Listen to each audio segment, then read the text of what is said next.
Bagi kalian yang tertarik dengan budidaya ikan nila, menjaga kesehatan ikan merupakan hal yang sangat penting.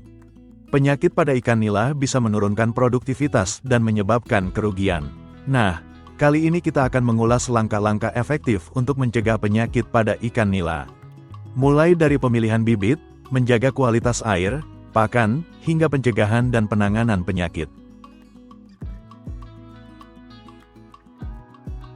Air adalah elemen utama dalam budidaya ikan nila.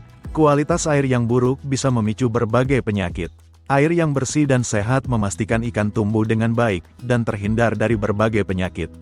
Ada beberapa parameter kualitas air yang perlu diperhatikan dalam budidaya ikan nila. Setiap parameter memiliki peran penting dalam menjaga kesehatan dan produktivitas ikan. Pertama adalah pH atau derajat keasaman. Ikan nila tumbuh optimal pada pH antara 6,5 hingga 8. pH yang terlalu rendah atau terlalu tinggi dapat menyebabkan stres pada ikan dan meningkatkan risiko penyakit. Jika pH terlalu rendah, bisa ditambahkan kapur atau kalsium karbonat untuk menaikkannya. Sebaliknya, jika terlalu tinggi, tambahkan asam organik seperti asam humat secara hati-hati. Oksigen terlarut juga sangat penting untuk pernapasan ikan. Kadar oksigen yang ideal adalah minimal 5 ppm. Kekurangan oksigen dapat menyebabkan stres dan kematian pada ikan. Sedangkan suhu air yang ideal untuk budidaya ikan nila adalah antara 25 sampai 30 derajat Celcius. Selama proses budidaya, sisa pakan, kotoran ikan, dan sisa-sisa organik lainnya akan terakumulasi di dalam kolam.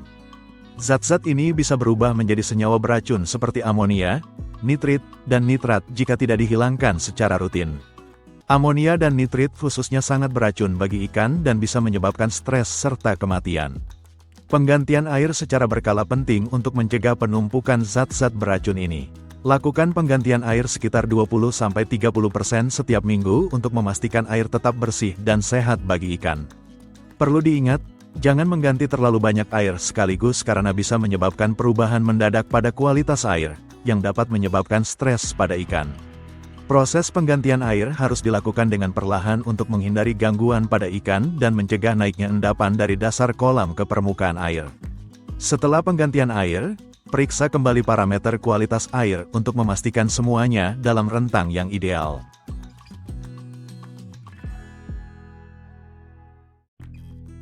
Bibit yang sehat dan unggul akan menentukan keberhasilan budidaya, baik dalam hal pertumbuhan ikan maupun hasil panen. Pilih bibit ikan nila yang sehat dari pembibit terpercaya. Bibit yang baik memiliki tubuh yang mulus, tidak cacat, dan berenang aktif. Bibit ikan nila yang sehat memiliki warna tubuh yang cerah dan tidak pucat. Warna yang cerah menunjukkan kondisi kesehatan yang baik dan tidak adanya penyakit atau stres.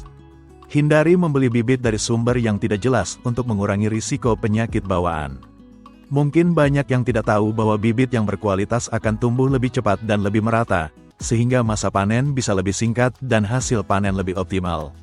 Bibit yang baik juga memiliki daya tahan yang lebih kuat terhadap penyakit dan kondisi lingkungan yang kurang ideal, sehingga risiko kematian massal bisa diminimalisir. Selain itu, bibit unggul cenderung lebih efisien dalam memanfaatkan pakan, yang berarti biaya pakan bisa ditekan dan konversi pakan menjadi daging lebih baik. Jika dihitung lebih rinci, ikan nila dari bibit berkualitas umumnya memiliki produktivitas yang lebih tinggi, baik dari segi jumlah maupun kualitas dagingnya.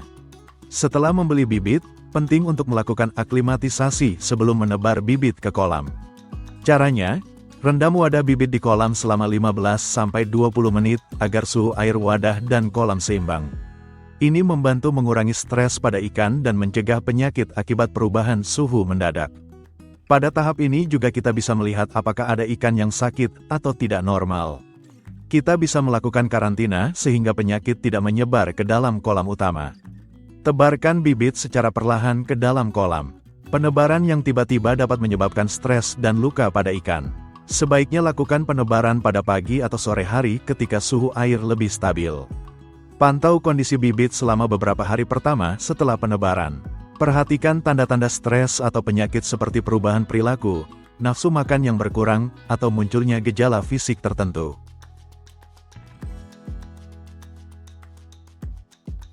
Pakan yang baik sangat mempengaruhi kesehatan ikan. Gunakan pakan berkualitas tinggi yang mengandung nutrisi lengkap dan seimbang. Pakan yang kaya akan nutrisi esensial seperti protein, lemak, vitamin, dan mineral akan mendorong pertumbuhan ikan nila yang optimal.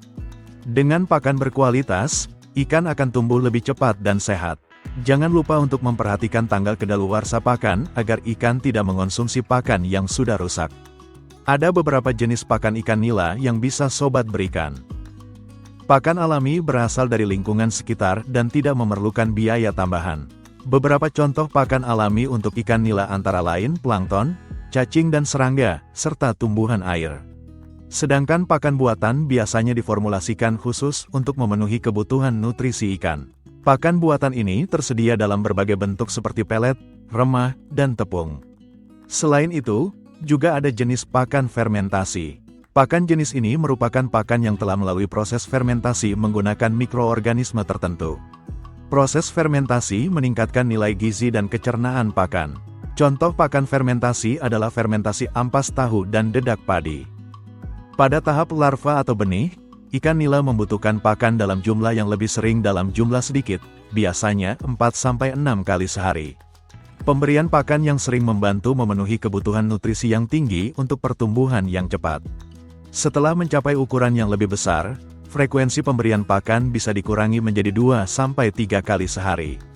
Pada ikan dewasa, pemberian pakan yang teratur tetap penting untuk memastikan nutrisi tercukupi namun menghindari kelebihan pakan yang bisa mencemari air kolam. Jika memungkinkan, sobat bisa melakukan rotasi jenis pakan untuk memastikan ikan mendapatkan nutrisi yang bervariasi dan mencegah kebosanan pada ikan. Mengkombinasikan pakan alami dan buatan juga bisa meningkatkan variasi nutrisi. Setiap kali ada ikan baru yang akan dimasukkan ke kolam, lakukan karantina terlebih dahulu. Karantina memungkinkan untuk mengidentifikasi dan mengisolasi ikan yang mungkin membawa penyakit atau parasit sebelum mereka diperkenalkan ke dalam populasi ikan yang sudah ada. Karantina bisa dilakukan selama 7-14 hari dengan tujuan untuk membantu memastikan ikan baru bebas dari penyakit sebelum bergabung dengan ikan lain di kolam utama.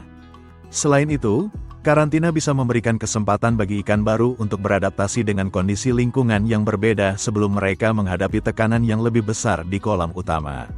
Selama masa karantina, berikan perlakuan preventif untuk mencegah penyebaran penyakit.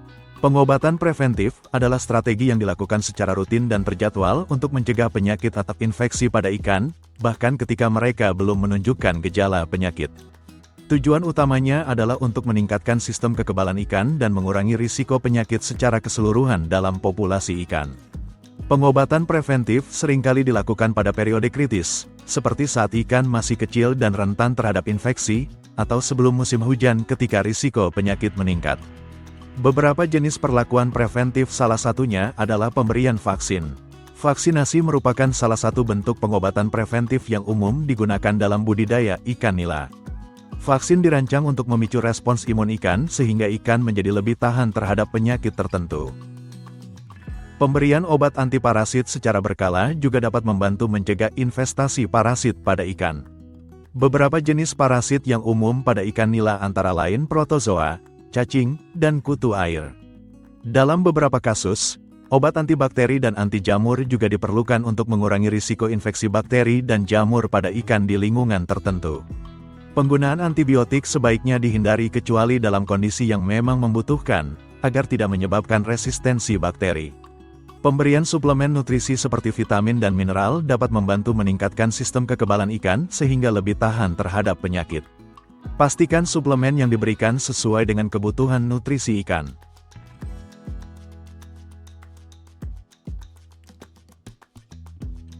Lakukan inspeksi rutin pada ikan dan kolam untuk mendeteksi gejala penyakit sejak dini.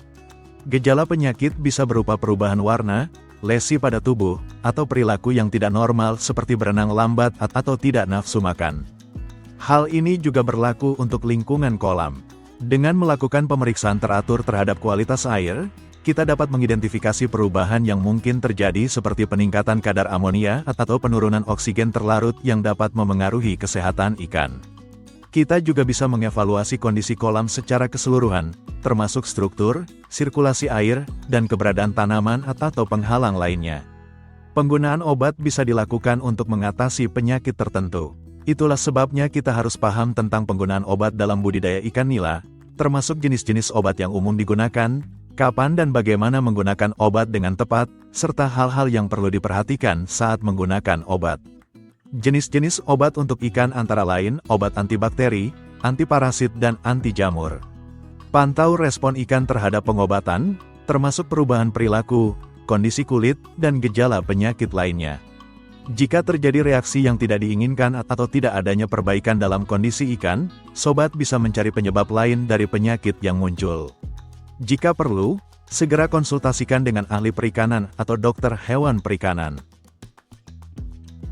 Menjaga kesehatan ikan nila memang memerlukan perhatian ekstra, namun hasilnya akan sebanding dengan usaha yang dilakukan. Dengan menjaga kualitas air, memilih bibit berkualitas, memberikan pakan yang tepat, serta melakukan tindakan pengendalian penyakit, sobat bisa mencegah berbagai penyakit pada ikan nila. Semoga panduan ini bermanfaat dan membantu dalam budidaya ikan nila yang sukses. Terima kasih sudah menonton. Jangan lupa untuk like, subscribe, dan share video ini jika informasi yang telah disajikan bermanfaat. Sampai jumpa di video berikutnya.